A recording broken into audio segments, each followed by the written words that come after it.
Want to add timestamps to your YouTube videos to help viewers navigate? This video gets straight to the point and shows you exactly how to do it. If this video helps you, please consider subscribing to the channel and liking the video. First, you will need to open a web browser and go to YouTube Studio by visiting studio.youtube.com. After you have logged into your Google account, find and click on the Content tab from the left-hand sidebar.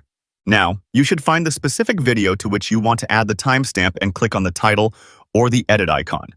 In the video's description box, you can start creating a list of the key moments or chapters from your video. For the timestamps to work correctly, your first timestamp in the list must always start at 00:00.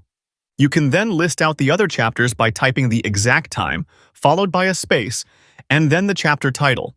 For example, you would type 01:20 my second point on a new line for a chapter at 1 minute and 30 seconds.